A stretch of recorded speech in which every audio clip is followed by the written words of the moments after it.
Welcome to the Caregiving Podcast. I'm Inga. And I'm Julie. And long story short, we have Caregiving. We are two momtrepreneurs who have built an in-home care business from the ground up, guided every step of the way by God's care and fueled by agape love. Almost 14 years later, we felt called to create this podcast as a resource for families with caregiving needs. Whether you care for a family member or are looking for advice on professional caregiving, we want this to be a platform to support you. Each week, we will come to you with encouraging stories of families who have found the right balance for their loved ones, tips for how to care for them and you, and much more. We hope you continue to join us each week as we share in this exciting new journey together.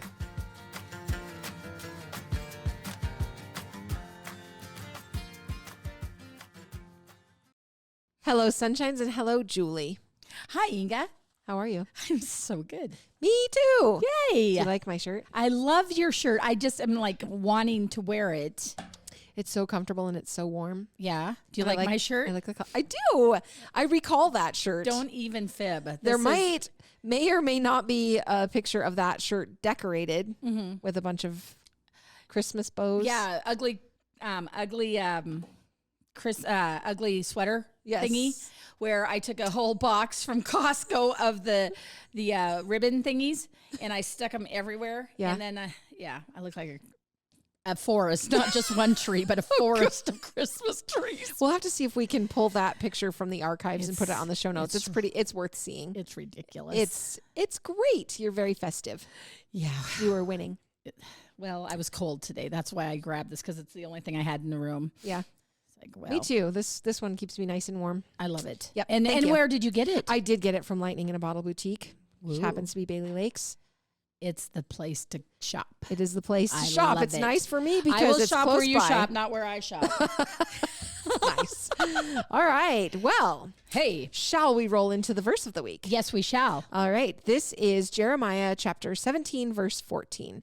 Heal me, O Lord, and I shall be healed. Save me, and I shall be saved, for you are my praise. Yes. Talk to us. Talk to me about this. You told me you had things to say. I had things to say about this verse. Yes. So today we're going to be talking about durable medical equipment. And what the heck is that? Well, that's a lot of stuff. We've got lots of things to talk about because there's differences on what is equipment versus supplies when you're taking care of people. And we just never really talked about that. And a lot of people don't know what's out there. There's so much stuff. I am very excited anyway, about it. Back to the verse. So it's talking about heal me, O Lord.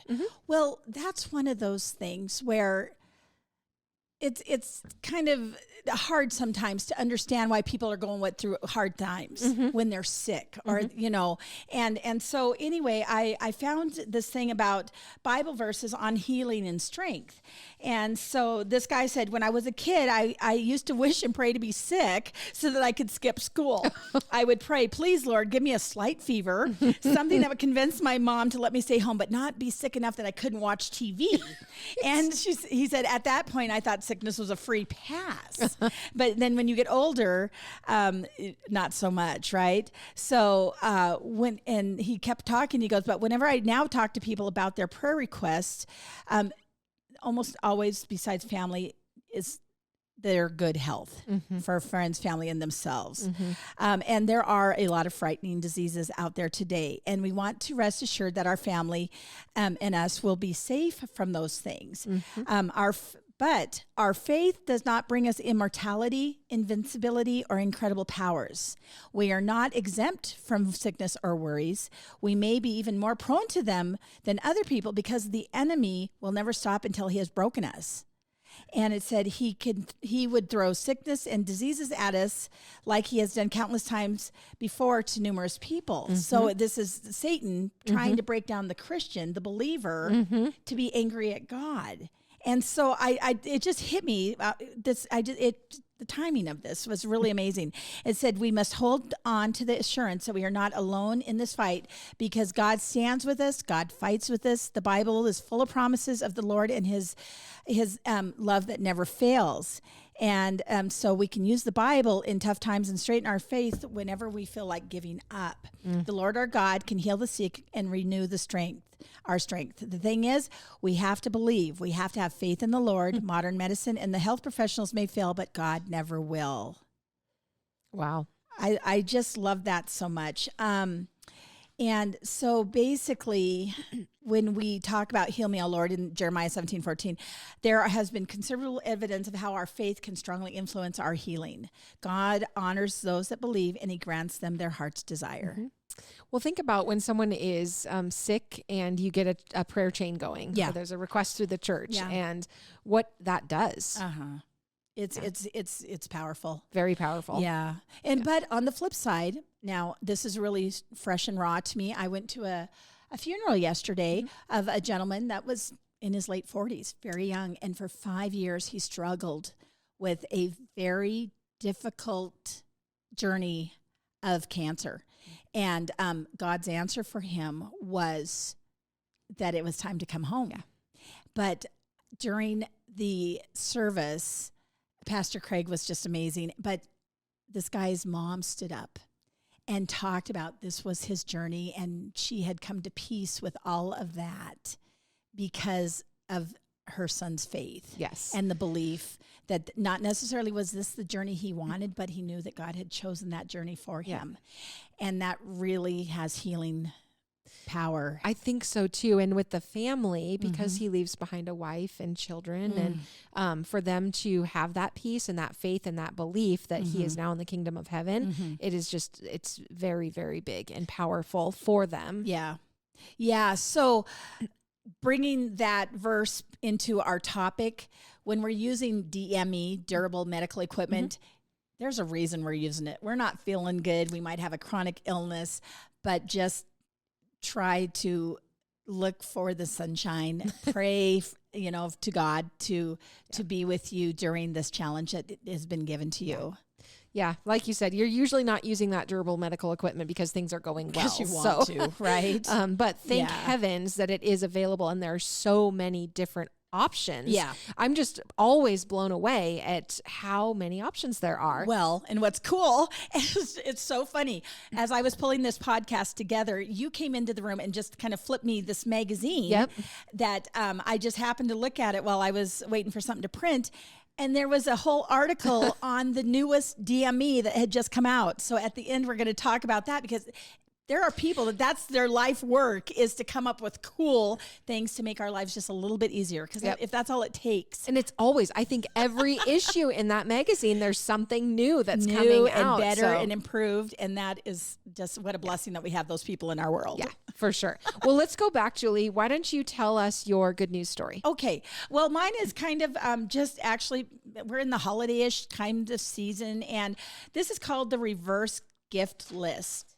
And so, so basically the writer of this made it a game. Let's start playing. Make 2 columns on a fresh piece of paper or your computer screen. Entitle the first column, People I Trust, and title the second one, Things They Can Do. And don't raise a head or you'll take all the fun out of it. In the people column, list all of the people who you think would do any little thing for you. And in the things column, make a list of simple tasks that would help you and your loved one. Then match up the task to the person and ask for these as a holiday gift. So this is an example. People: Marnie is a neighbor, Linda is the sister, Amy's your friend, Melissa's a cousin, Phyllis is a neighbor, and Mary's a coworker. Then the list of things: cook dinner for us once a month, pick up groceries twice a month, watch Dad for 2 hours on a weekend, come over for one night to talk, make calls to the insurance company. And so then I'll be the insurance company. Yeah, I was going to say, you can take the icky stuff.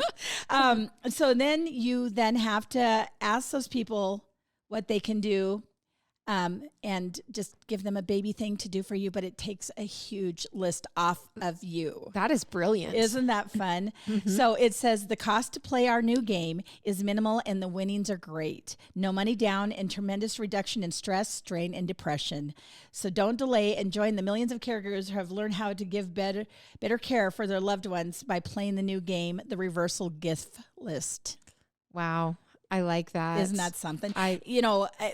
I remember when the girls were little, it probably kindergarten, first grade is when they always seem to do this, but for Mother's Day, they would make you a cute coupon book, or mine was a picture of it was a pot, and then each flower could be put, and on the stem it would say, I will clean my room without you telling me to. I will vacuum. I will whatever. Oh my gosh, that's awesome. I haven't heard of it done that way. Yeah. I just automatically went to when for Mother's Day, you got your little flowers, but each of them had a task. I like that. Isn't that cute? Yeah, that's great. I'm gonna need you to send that to me, or maybe put it in the show notes so I can go look at it. Yes. Okay. Well, what I brought today is, it says, give generously. A candle loses nothing when it lights another candle, and that is Thomas Jefferson. Being generous is the foundation of great teamwork. However, most people don't live their lives like the Thomas Jefferson quote above is true. Most people believe that if we give something, we inevitably lose something, but the opposite is true. When a candle lights another candle, not only does it lose nothing, but the room also gets a little brighter. Have the mindset that there is always enough to go around. Give generously. If you have an idea, share it. If you find a solution, share it. If you can help someone, help them. Be generous with your time, your money, your talents, and your ideas. Hoarders live small lives, and you were not put on this earth to live a small life. If you want to be a great leader, give generously. You will lose nothing, and you will gain so much more than you could have hoped for. I love that. I love the candle analogy. Mm-hmm. Really? I never thought about it. Yeah. I never thought about it that way. Yep. Huh. Which I had long ago, I think it was the candle putter outer, something that I had talked about. That but was really good. It's a great concept. So anyway, I love that. If you guys have good news stories or anything uplifting like that you would want to share with us, please email those to thecaregivenpodcast@gmail.com. Right on. Roll on, sister. Let's talk about durable medical equipment. Well, have you ever had to use any? I don't think so. Yeah. I'm really lucky too. Because, knock on wood, I shouldn't probably talk about this, but, DME, crutches, arm slings, wheelchairs, all of that. I tried to think. I think the last supply I used was a Band-Aid when I had a hangnail. I had a big Band-Aid on earlier because I had a paper cut, and those are the worst. Yeah, so we're going to talk about, once again, what are the supplies and what are the the categories. The equipment versus a supply. Really in depth. And then we're going to talk about some really good stuff like who the heck pays for it. Yeah. So, well, let's start off with the statistics you brought us. Do you want to share with us some of what you had found? Well, basically, durable medical equipment market is huge. It's so dumb. In 2021, $56.3 billion. And the problem, or whatever, do we want to say problem, is that it's expected to expand at a compound annual growth rate of 5.7% from 22 to 2030. Do you think that's because they're always coming out with new things? Well, the market is majorly driven by the rising product demand due to the growing geriatric population that is susceptible to various chronic diseases such as cancer, diabetes, cardiovascular disease, neurological disorders, and mobility disorders. Yeah. So just more people needing it. Yeah. And we're getting older. Everybody's living longer. Yeah. All of that. Yeah. So basically, a couple of them that are a really big deal nowadays are the monitoring and therapeutic devices. They actually held the largest revenue share of 85% of it. And what's happening is, and I think this all boils back to COVID. When all of a sudden people were going to the doctor, going and doing this and that, and all of a sudden it just came to a screeching halt. And what they did is started doing telehealth and doing things more remote. And all of a sudden people were like, wait, it can work that way. Yeah, it can be done. It can be done. We don't have to always go to the doctor because we can see them, and so anyway, so telehealth is really a big deal, and monitoring, because they can just see you through their monitor. It's just crazy. And then, so those personal mobility devices segment is anticipated to register the fastest growth of 6% during that period. And once again, that's back to the chronic diseases and the mobility issues as we get older. More aged people are more prone to falls, which can cause fatal or non-fatal injuries. So we're going to talk about that. So basically, what is durable medical equipment? And we're going to interchange that with DME. Sure. That's what it's called. It includes items that are used during treatment and recovery of an injury, illness, or due to an age-related problem. They are typically disposable. They are often used both at home and at any location outside of the medical facility. And they can be used by the caregiver, the family member, or the patient themselves. Gotcha. Yeah. And it sounds like to be considered DME, the equipment must be reusable and mostly for use in the home of the patient or a long-term recovery unit of a medical institution. With in-home care services on the rise, so are the use of medical equipment needs within the home. Yeah. Durable medical equipment industry reached that, like you were talking about, what was it, $56-something billion? And then also, not to be confused, equipment is different than supplies. And we'll be talking about that in depth, so we can definitely see. And one of the things that's really interesting is when we have a client that passes or goes into a nursing home or doesn't need what they had at home. So often they'll call us and ask us if we can pay it forward. Yes. I mean, down in the basement, we've got that room that's full of undergarments and older walkers. And I have to tell on us because we do happen to have a commode out on the back porch. And when we had our Thanksgiving meal, I was like, I probably shouldn't put the box of pies, like pre-cut up pies underneath the commode, right? That would be bad. So I didn't, just so you know, anybody that was here, I did not. I was conscious of that. But we have a lot of equipment around here that people have donated to us. And it's awesome because we're able to help share that and pay it forward, not just with clients, but we've actually been able to help some of our caregivers as well. We just had one of our caregivers just the other day had a surgery. Yeah. And she thought she was going to jump right out of it and be her normal self immediately. And she's like, Julie, do you guys have a commode? Because this is taking longer than I anticipated. So for that short period of time where she's not quite herself, she's going to use that porta potty, right, the bedside commode. And man, and that's going to save her a lot of feet, a lot of potential safety issues. And so that's one of the things when we do home visits, I do a lot of discussing is what are we going to do in the home to make things simpler. And I have to tell a story about when my dad was not well. And so mother was like, well, what are we going to need? So I hit the basement with you and we went shopping in our basement and we got all of the things that dad may or may not need.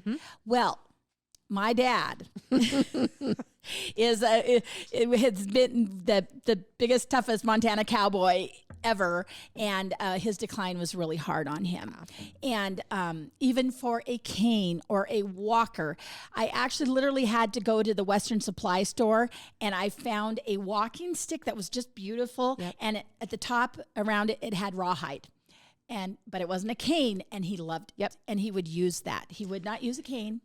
But then after we got the truck all full of stuff, I had you go with me and you talked to dad and kept him distracted while mother and I took stuff to the basement. It was Operation Distract Dan. Yes, it was Distract Dan. and because he was just he was kind of mad at me that I would dare bring some some intimate stuff. I think people have a different reaction to it and a different response. Some people are like, hey, homies, I need this. Do you have it? It'll help. And they're willing to use it. And I think our caregivers, because they see how much of a help it is when they're out in the field, they're like, absolutely. Why would I fight this? But also it's just that reality of your situation. And no one wants to believe that they're declining to the point that they need that type of equipment. Oh my gosh. Yeah. And then actually I had been very, very concerned about mom and dad's house because when you walk in, there's steps to go up and then there's steps to go to the basement. And I knew mom was a lot smaller than dad. And, I knew that it also wasn't a good place to put one of those like the stairs, stair chair thingies. And I think that's the technical name. I'm sure it is. And so anyway, I started really bothering them about potentially looking at getting a ramp into the house, into the slidey doors on the side. And dad was just not impressed with me at all. I'm sure he thought you didn't know anything at all. What are you talking about? We're fine, and I was actually more worried about mom, and we talked about that before. And so anyway, after dad passed, one of the brothers said, Dad beat ya. I go, what? He didn't want that damn ramp.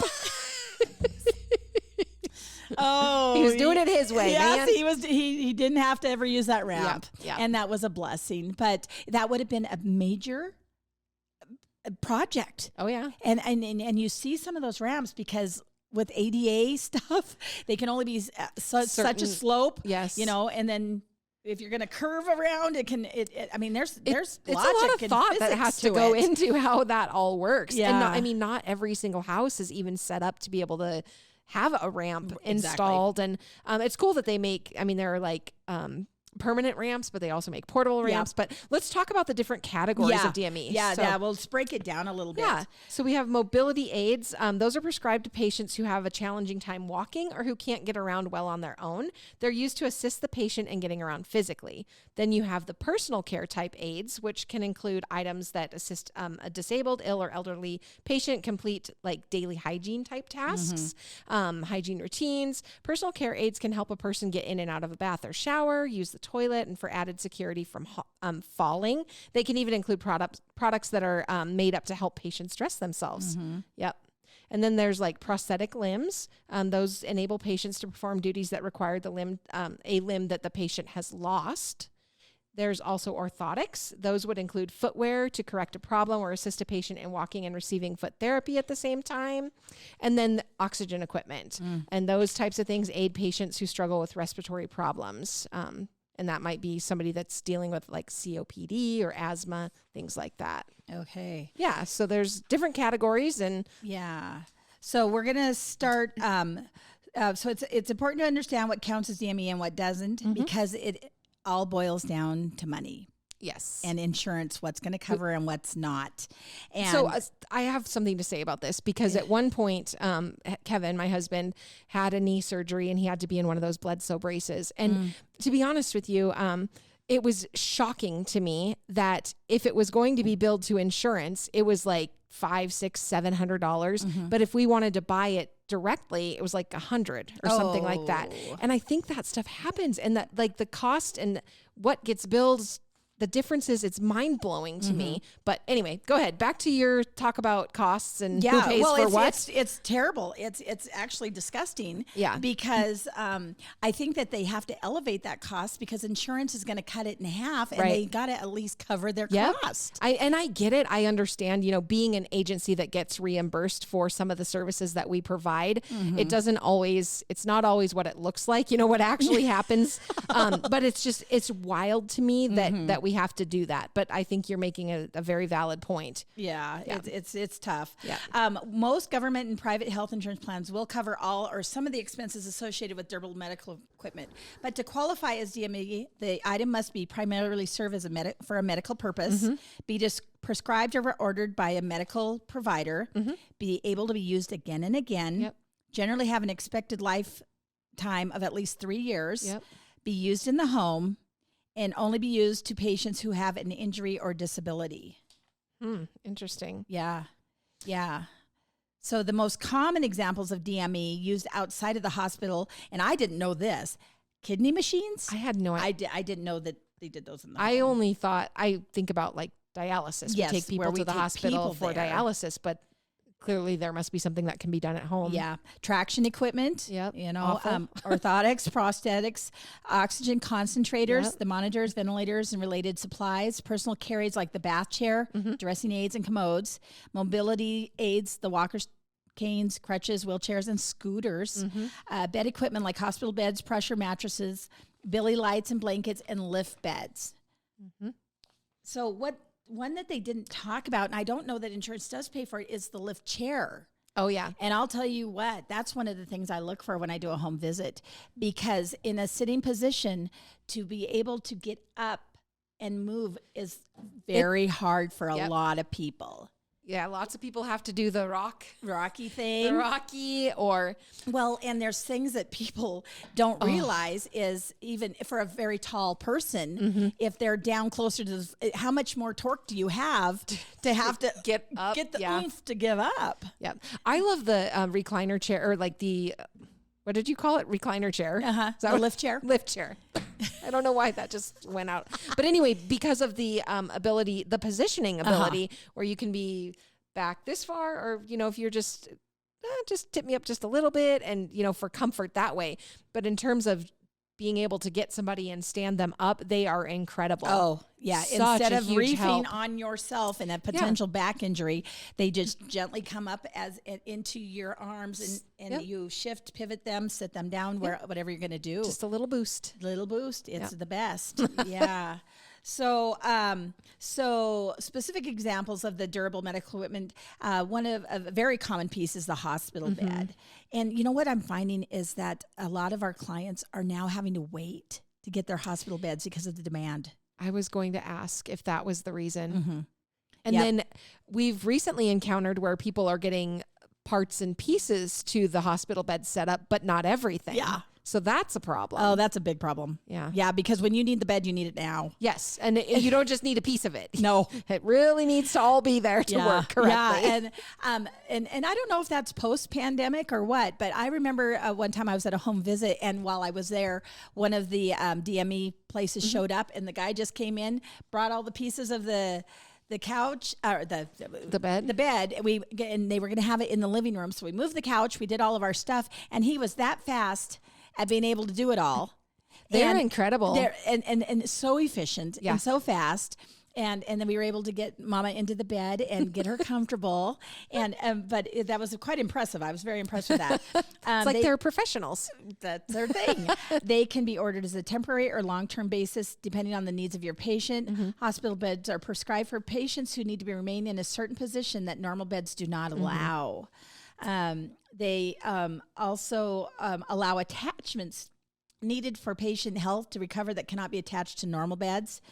And so that's the example of the beds and why they're so needed. Yeah.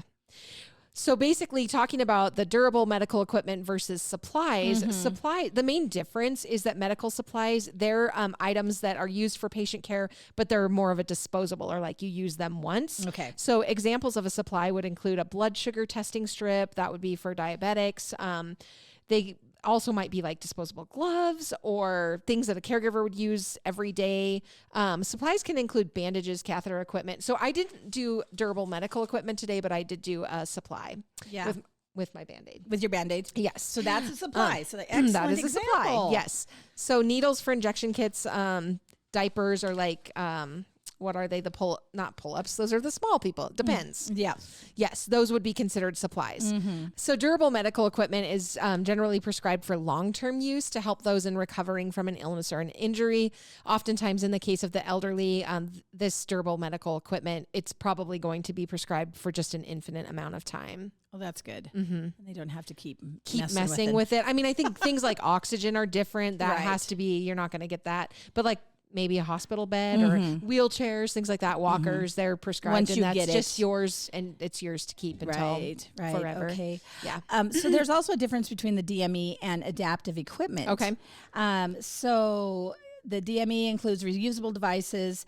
Adaptive equipment is another category of equipment that helps seniors and those with short or long-term disabilities, but it doesn't have to serve a medical purpose. Oh, okay. Yeah. So, the category of adaptive equipment includes devices and supplies that assist with mobility, activities of daily living, and instrumental activities of daily living. So the activities of daily living is the stuff that an able-bodied person does every day for themselves. And we take it for granted dressing, that we can do it hygiene. for ourselves. Yeah. And then the IADLs are the nicer things, laundry, keeping the Household house, tasks type meal things, prep. Well, no, meal prep is actually an ADL, isn't it?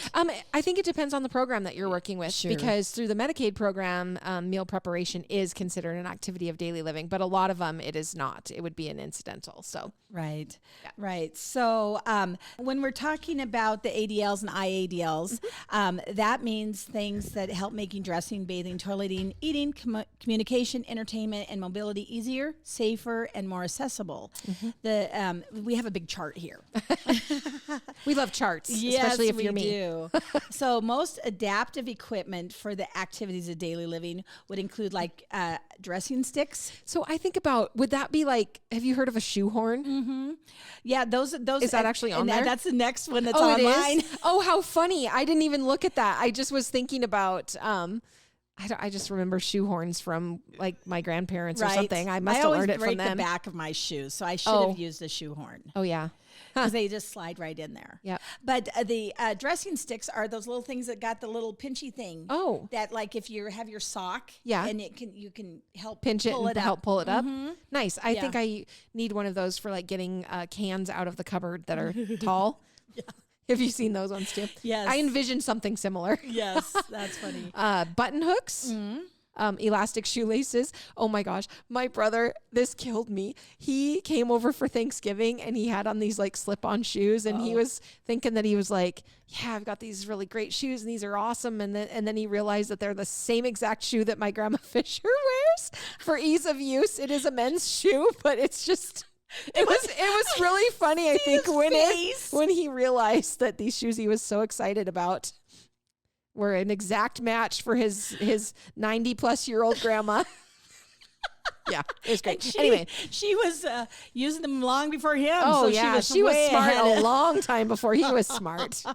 Well, going back to button hooks, yes, actually, it's really wise. Like me, I don't wear buttons for Right. another reason, but this really, truly. A lot of people with arthritis and stuff can't do a button. So, maybe it's time not to. I call it having stupid fingers. Like sometimes Bailey will ask me to help even with a necklace clasp. And I'm like, I can do it. I know I can do I can't do it. Yeah. Yeah. But yeah, so buttons are a struggle. I Yeah, understand. buttons are a problem. And then tying a shoe. Yep. That's where the elastic shoe comes in, or the slip-ons. Yep. Yeah. The shower chair, the handheld shower head, the transfer board, a commode, the grab bars, leg straps, specialized height toilets, adaptive utensils, plate guard, and scoop dish. So, And the thing about all of these things is you don't know how awesome they are, and you hope you never have to use them. But when you do, they are great. yeah. They are great tools. Yeah. When we had Gary and he was taking care of his wife and she could not feed herself because of that regular handle on her fork or spoon. Yep. He went and got that some kind of a foam that he just stuck in between it, and it just made it bigger.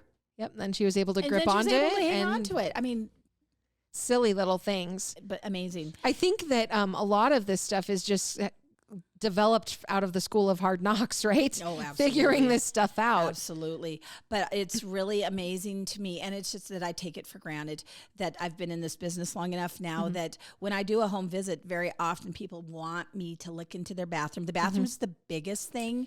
And then they also sometimes have questions about their bed. And then I go and look at the chair that the people are sitting in.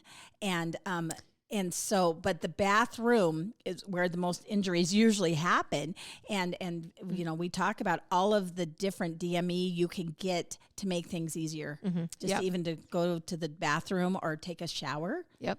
And it's just, but a lot of houses are older, and they were not ever thinking prior. Yeah, they weren't designed with that in mind. Not at all. It's really refreshing for me because we do see so much, and you do 99.99999% of the home visits, but occasionally I do one, and it's interesting to see the difference in what's out there, because we have one family that we were with for, I don't even know how many years, and it was a very small house, and it was super difficult to do anything.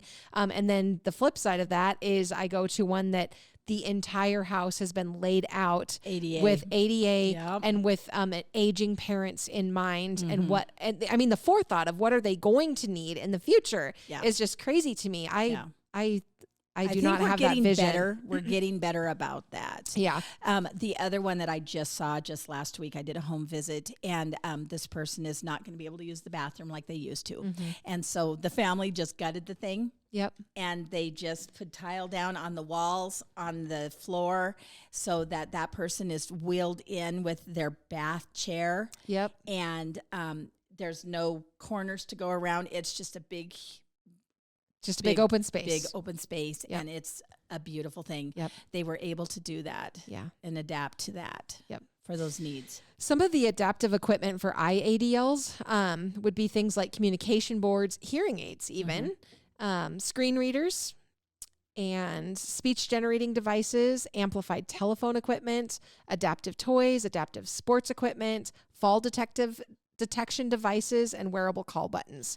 We just had a situation with that, with the call or the, what is it, like Lifeline type thing with my grandma. And I'm not going to lie, it was hard to get it all set up and put together. It's going now, but it was a struggle. And I don't know if it's, again, going back to that supply chain issue or what the holdup is in trying to get it going. But it's great once we had it. There almost seems to be too many products out there, because just the Life Alert, like you're talking about, people will ask me about them. And I'm just like, well, we're just going to have to Google it and find out what's right for your family. And then that gets a little bit overwhelming. Trust me, Grandma Jean. Yeah. She's like, here, just pick one.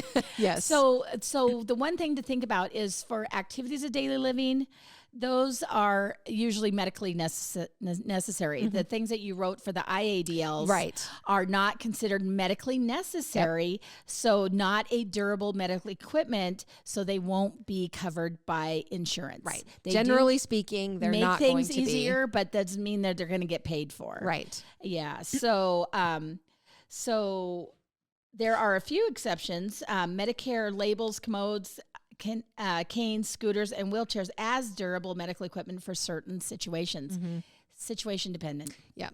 And always be your own best advocate. Oh, I mean, just ask and ask and ask, because the answer's always no until you ask. And another thing with that, and I'm just going to kind of say this, it's really the rule of thumb. If you're talking to somebody and you've gone to the doctor, let's say you're talking to the doctor and you're asking for this equipment, you have to report to them as if it's your worst day. Yeah.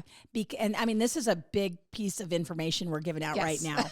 And I don't know if it's supposed to be common knowledge, but it needs to be, because just because you're having a good day that day doesn't mean tomorrow you're going to feel so spry. Oh, right. And if you report it as if it's your best day, oh no, I don't need that. I don't need that. But you have one good day out of 30, then you have done yourself a disservice. So you have to report as if it's your worst day. What do you need on your absolute worst day?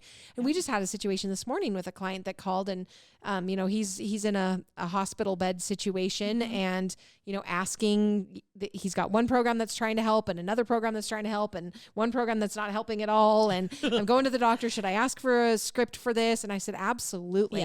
Ask, because basically the more validation that you can get from your medical providers that this is valid. I mean, do it. Ask, see if you can get that script, and then it just backs you up even more. Oh my gosh. You have to have that. Now, do know though, that with some programs, just because you have a doctor's note doesn't mean diddly. Right. There are a lot of people that like to take a shower every day. Yes. But with our Medicaid program, they only allow two to three. 3 a week. Yeah. And so we've had to then go back and pretty much duke it out with the program and say, this person has this reason for needing these baths. Yep. But it takes a lot of energy. It does. And fight for it. It takes the doctor saying, yes, this is valid and these are the reasons why. But yes. Yeah. So always, I mean, you don't have to be doom and gloom. Right. But you can say, hey, I really do struggle with this. The problem is with, oh my gosh, 100% of these programs, and we deal with it daily, is people will underreport where they're at because of a pride factor. Yeah. And they just are so independent. They don't want us to help them, or they don't want that equipment, just like my dad. He didn't want it. They do want us, but they don't want to admit that they need us. And then they underreport, and then we're pulling our hair out because we're like, we're there every day. We see what's going on. We see what they need. Yes. Well, but they said they're fine. Oh, no. Yes. They are not fine. Trust me. Yes, that's so bad. Oh, yeah. So anyway, get your communication in order. Yes. And just make sure that they understand that most likely you have, 75% of the time you're not feeling good. Yeah. Or whatever. Yep. So, okay. So one of the things that we talked about briefly was hearing aids, and there's just a little blog in here about hearing aids. Yep. So are they a DME? And actually it says that hearing aids that you feel like they should count, that insurance would pay for it. But because you wear them every day. Right. So isn't that the definition? Right. Use it over and over and over again. But and they should last longer than 3 years. However, they aren't considered DME because and the number is huge. Nearly 25% of those aged 65 to 75 and 50% of those over 75 have some kind of a hearing loss, but hearing aids still are not classified as durable medical equipment or covered by Medicare and most private insurance companies. Instead, they are classified as elective. See, that doesn't make any sense to me. So it's an adaptive equipment for IADL, so I understand that. It does not make any sense to me in the world why it would not be considered a durable medical. I mean, I understand it. I understand the rules. I don't like them. Yeah. I mean, because basically, wouldn't it be considered a safety factor too? Huge. If you can't hear? Yeah. I wonder why that is. I'm sure somebody is out there fighting the good fight on that, though. Yeah. Oh, yeah. Someday that will change. Yeah. Especially as we get older and more people can't hear, and safety does become such a huge issue. So basically, they just say that it's not considered, or it's not qualified as medically necessary. Yeah. Huh. Yeah, you choose to hear or not. I didn't know that hearing was overrated. I thought it was kind of a thing. You know, actually, in my husband's case, we do say he has selective hearing. Oh, yes. With my voice. It was so funny. I don't know if I've told this story yet or not, but I had the opportunity to take my mom and grandma to Oregon in May and to visit my grandma's sister. So they're both in their 90s, and Ginny was talking about hearing aids and needing to get hearing aids. And then she just snickered and had just this cutest little devious smile about, I guess now I'm going to have to actually answer him, because it would seem to me that perhaps she does hear more than she responds to, but once she gets the hearing aids, she's not going to be able to pretend like she didn't hear it. Oh my goodness, so cute. Anyway, so you were saying your husband and your selective voice hearing. Yeah. So that's funny. Yeah. Okay, so let's step back and say, who orders this DME? Because that's a big deal. Here we go. Apparently, you can't self-diagnose. Right? Yeah. I need these things. I'm having problems breathing. Give me oxygen. Oh, yes. I need to be positioned in my bed. Give me the hospital bed. It sounds like many patients will purchase durable medical equipment for themselves rather than getting a physician's prescription. And that this is generally people that have the ability or don't mind paying the full cost of them. Right. Those that don't want to or can't pay for equipment will need a physician's prescription so that the insurance can cover the costs. Right. So is that with all things, Julie, then? Basically, there's a face-to-face encounter that's required with the patient. I wonder if that's changed at all now with not with telehealth or anything. You still have to be face. Yeah, like every time I've heard office. of anything, at least what I have seen. Okay. I'm sure there's occasionally times where somebody's just not able to get out. Right. Okay. For whatever reason, and they probably have to bend the rule. But I have only, we can't do that till we see you. Right. Well, Okay. I can't get out of my house. Well, we have to see you. And to write the script, and it's literally an eyes on. Yeah. Interesting. Okay. Yeah. So basically, who orders it? Your doctor orders it, Yeah. unless it's something that you are going to go out and just pay for personally or Right. borrow from our basement. Right. And please do. Please come and ask. We're happy to share. Yes. All right. Who pays for it? Okay. This is you. You talk. Oh, It's a gosh. money thing. Okay, well, there are times when insurance companies will require the patient to pay for equipment up front and then maybe be reimbursed for the costs or partial costs. Some insurance companies are going to require an adjuster to determine whether the medical equipment is necessary. I don't even understand it. And I know I deal with the numbers and the insurance side of it. That doesn't mean I agree or understand what gets done on that side of things. But basically, so in an adjuster type case, it maybe a good example of that would be the, have you ever heard of the TENS unit, those stimulator things? Some adjusters will attend an actual patient visit, view x-rays before deciding whether or not that would be beneficial to the patient. Once an adjuster agrees that it's needed, the insurance company would likely pay for the amount of it. I still don't understand that. I don't understand if your doctor says this is what you need to get well, what's the qualification for the insurance adjuster? Yeah. Again, I don't make the rules. Yeah. We unfortunately have to follow them. So basically, there's always the out-of-pocket option. You can purchase over-the-counter durable medical equipment. Basically, I mean, in that case, you would just walk into like Logan. Is it Logan Equipment now? It used to be Kalispell Medical. We have Norco. You would just walk in, say, this is what I'd like to purchase. And then and you can even get these now, Walgreens, Walmart. Oh, that's true. Or Amazon, actually. Yeah, because they're talking about the knee braces, the padded seats, blood pressure monitors, hot and cold packs. Yeah, canes. Can you go into one of these and say, I want to buy a wheelchair? It's private pay. I would think so. Oh, absolutely. They'll take your money. Yeah, actually, they'll have They them. maybe actually like that better. Crutches. Oh, yeah. I do remember one time somebody called for a a wheelchair, and they just said they had just gone to Walgreens and picked one up. Wow, nice. Well, they do say that basically a lot of the acceleration of this industry is because more people want to be cared for at home, which makes sense to me. And if they're not in the hospital, obviously, if they're in the hospital, they're going to use the hospital's equipment, but they're at home, or if they're in a facility, use that equipment, but at home, they're going to need their own. People are living longer. So it may be that because they have the help of these durable medical equipments and supplies. Right. Yeah. And better healthcare. Yeah. So Medicare pays for the majority of this because of the age of the person that's using them. Yeah. So if you have Medicare, Part B covers DME as long as your medical provider prescribes it for home use. So examples of what Medicare will pay for, but not limited to, is... And again, this is not a promise from us that Medicare is going to pay for it. Mobility aids, like we talked, diabetes supplies, the blood sugar monitors, the test strips, lancets and lancing devices, breathing equipment, nebulizers, the medications, oxygen equipment and accessories, and the CPAP devices. Yep. Okay. Continuous passive motion devices. I don't even know what that is. I'm not even sure either. Commode chairs. I know what that is. Hospital beds, pressure reducing support services. So what that is like the fancy mattresses that you put on the bed. So if somebody is not able to move themselves and they're laying all the time, air can be pushed through and kind of move them so we don't get pressure sores on their knobby areas of their air. I have an elbow thing going on. Yes, right. To help with skin breakdown and all of that. Infusion pumps and supplies, suction pumps, traction equipment. Yep.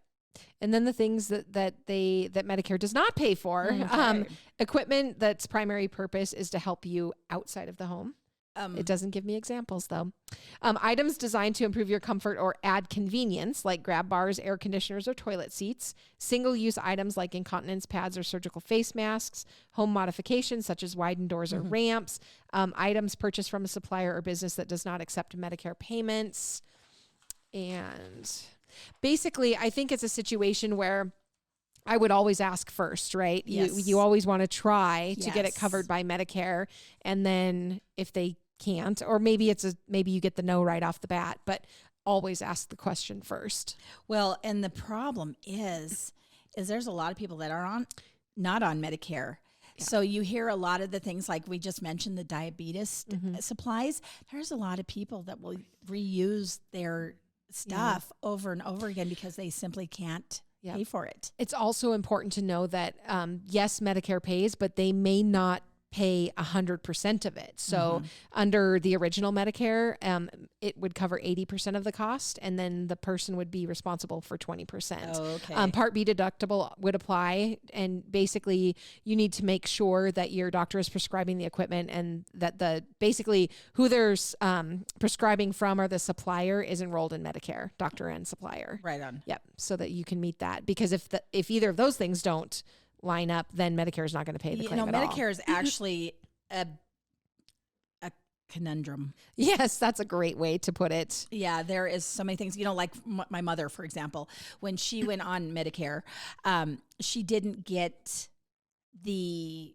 medication like benefit, whatever that one is. And then she was fined for it. It's so hard to understand. Yeah. I didn't, I guess when I first got into this industry, I know that the Agency on Aging historically, like annually, they'll have their Medicare sign up. Yep. And I didn't really wrap my head around that, but now I understand that it's like people that are trained to know what is, Medicare Part A, Part B, Part C, Part F, Part Z, whatever.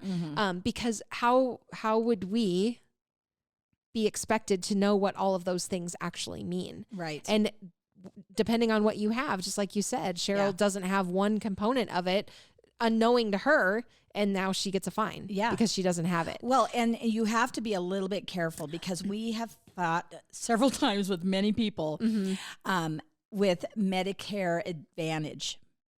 Yes. Because on the TV, the commercial, it says in-home care. Medicare Advantage will pay for in-home care. Well, that's not exactly true. It's not exactly false, but basically it depends on the state that you're in. It depends on the program, the insurance company that is providing that Medicare Advantage. Is it written into their policy? And what is it actually written in at? Because the last I looked, there were only like a couple states, even in the United States, that were doing it on the East Coast. Yeah. And I think the benefit was like 20 hours a year or something like that, which I don't even know what that does for somebody. Not a lot, but don't get me started on that. Right. Other thing to keep in mind is that Medicare does pay in different ways for durable medical equipment, just depending on what it is. It might be like an outright purchase. It might be a rental. So Grandma Fisher, she has oxygen. Yes, Medicare is paying for it, but it is a rental situation. She uses it until she doesn't need it anymore, and then it goes back. Okay. There wasn't a time limit on it. I think it's just a matter of how long they need it. Okay. So I don't know how long the doctor prescribes for. Right. And if you have to get, I would assume that after a certain period of time, you have to get another evaluation. Yeah, just like medications and stuff. Yeah, just confirm that you still need X it. amount of time. Okay. But I don't know that's the time Medicare. frame. And the one thing about home care, since we are home care, yes, when people call me and want to know about payer sources for home care, now we are non-medical. And so this really has nothing to do with DME. I just want to say it again, loud and clear. Yes. So there's, when people say, well, Medicare will pay for it, we're on Medicare, we're on Humana, it's not going to pay for us. Right. And so the way that I explain it to people is Medicare, it considers us considers non-medical custodial care. Right. Yep. And they do supervision not pay. or custodial care. Yes. And Medicare does not pay for custodial care. They will pay for home health. Skilled. Yep. Skilled. We're non-skilled, which is silly because we're very skilled. Yes, we are skilled in different ways, though. At all. But then, and then the home health is just that short-term help. Yep. You've been discharged from the hospital. Your doctor says you need nursing, possibly OT, which is occupational therapy, physical therapy, and the speech therapy, the therapies and nursing. Yep. And for the most part, you're homebound, and so they have to come to you versus you being able to go. Exactly. So that is the big difference between the non-medical and the medical portion. Skilled and non-skilled. And when it comes to home care. Yeah. I have to say it because people never get it. No. Well, Montana's a certificate of need state anyway. So even if we wanted to provide home health, we wouldn't be able to until we could prove that this particular area needs another licensed facility to do that. And I believe there are other agencies or facilities or businesses who have tried in the past in this area. So it's not even basically where it said on there, you have to be a Medicare provider, supplier. Yeah. We're not one of those. So we're never going to get paid by Medicare. Praise the Lord. Because as a payer source, that's just another that is cluster. Wild to me. Crazy. Praise the Lord and thank goodness for people that are able to tackle that because it is that's got to be an undertaking. Their one focus on that job is to do that billing. Cool thing, though, is Medicaid, at least in Montana, there are some programs. I'm just going to speak on Montana, and I'm not really going to go off the paper, but essentially, so like the waiver program, for instance, that is a program that at times, if you meet certain criteria and are able to get put on the waiver program, there are some equipment things that they can pay for that otherwise would not be covered anywhere else. What a blessing. Yeah, very much a blessing. But back to the paper. So Medicaid programs vary from state to state. And essentially that means that Medicaid coverage is going to also vary from state to state. Right. So to find the most relevant information, go to your Medicaid office, visit their website. Really, honestly, don't go to their office because nobody's going to be there. And I wouldn't recommend calling because you're going to wait. I think the last time I tried calling, I think I was like, your call will be answered in 27 hours. If you'd like to leave a message it wasn't that bad, but close. Anyway, but go online.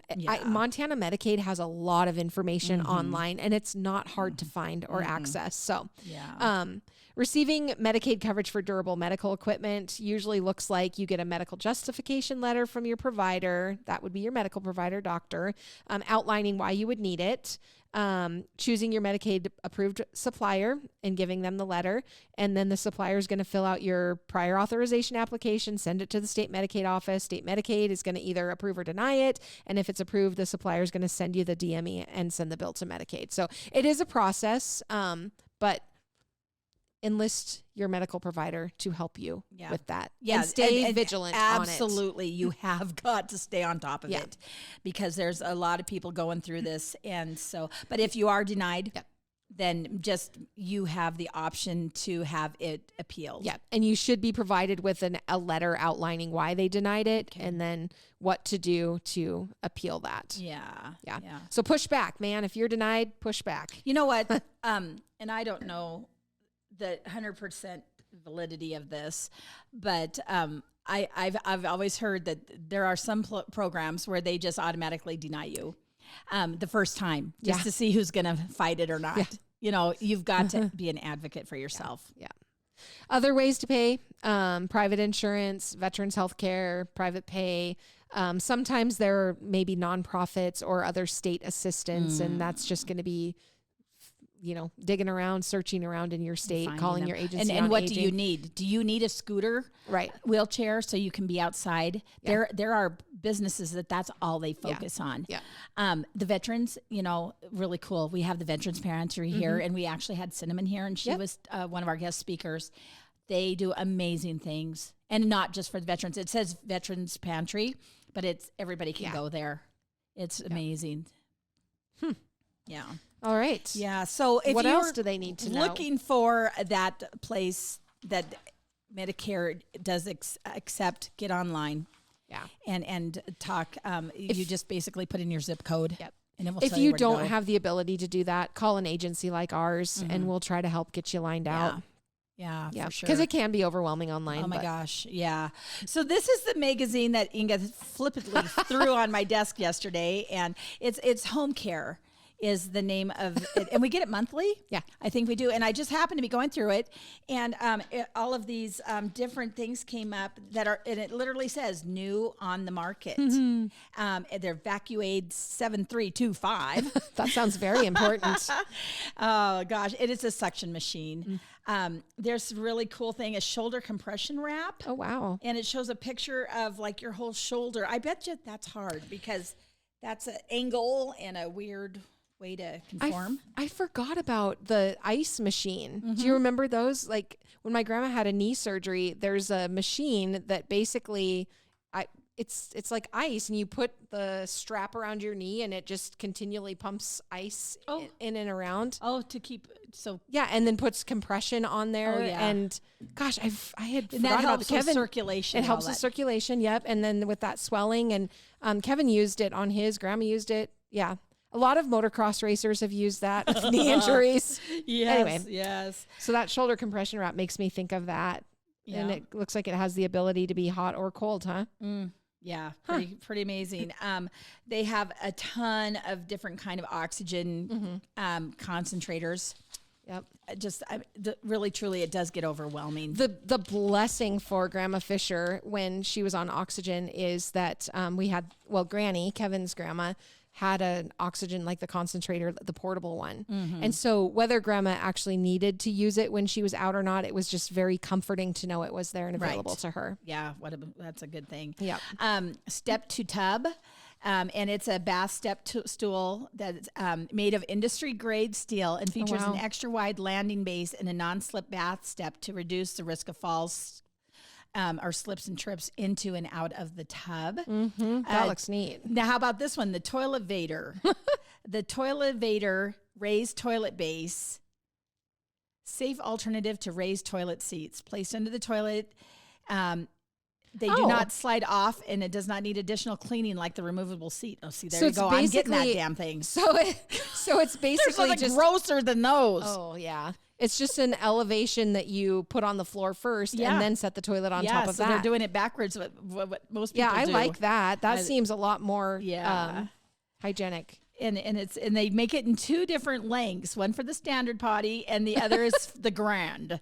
So that's for the elongated toilets. Well, because toilets aren't even universal anymore, right? No.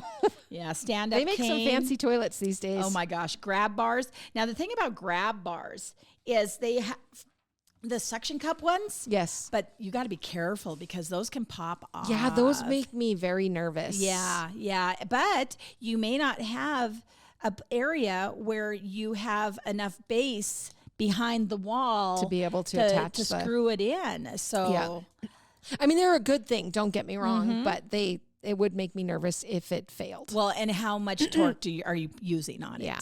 And that would be, you know, the consideration. Yeah. Grab bar and toilet paper holder with shelf. See? Everything. Deluxe toilet lift. New stuff all the time. It's hard to keep up. Yep. Yes. Oh my goodness. Well, that's really good information, and I'm happy to learn the difference between DME, supplies, adaptive type equipments, and some ideas on, you know, who pays for what and why they don't pay and for why the they other. don't pay for the others. Yep. I mean, I don't think we ever talk about that. And this is a topic that, once again, you don't want to know about it till you have to, and you're behind the 8 ball. Yep. Because all of a sudden you're having to fix your bathroom or you're having to do this or that. And you just have to slow down to go fast and figure out how you're going to fix it. And do you think that will the durable medical equipment companies, like, will they do assessments? So if I called them up and said, hey, could I get an appointment to have somebody come out and look at my house and give me ideas? Do you know if they do that? I would hope so. I mean, I know that home health will do assessments, and I know when you do your home visits, you make a lot of recommendations on things that could help. But I just didn't know if Well, when I do a home visit, I'm looking at real general stuff, trips, slips, falls, all of that. But I always, when I know home health is coming in, I always tell the family, I'm going to defer my opinion to the physical therapist, because they know exactly what range of motion you have based on the injury you have or the surgery. And but a lot of the things that we talk about are all just overall, they're a really good idea. Yeah. Yes. And but there are new companies that come out, and I don't know if they're affiliated with the DME medical supply places, but they'll go and assess your home. But that's an extra charge too. Yeah.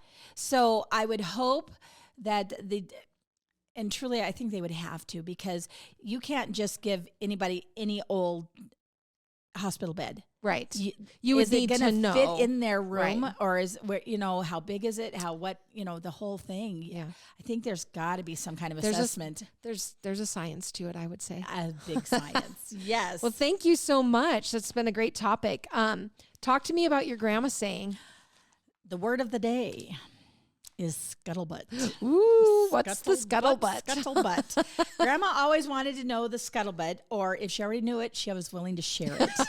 So she'd say the scuttlebutt is. A scuttlebutt was similar to a water fountain and was the ship cruise where the ship crew would get their drinking water. Oh. Sailors would gather around to the scuttlebutt to hear the latest gossip, just like office employees today who convene around the water cooler and swap stories.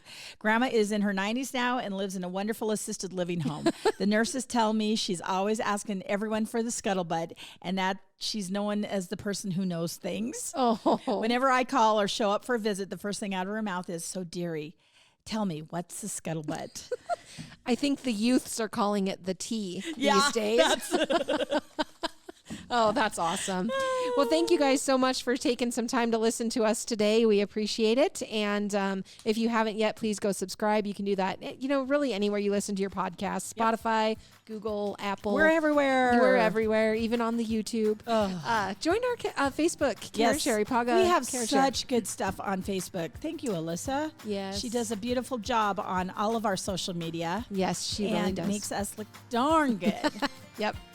All right. Send in your verses, send in your uplifting stories. Those can be emailed to the caregivingpodcast@gmail.com. And that's it. So peace out, Girl Scouts. Yeah. Have a good day.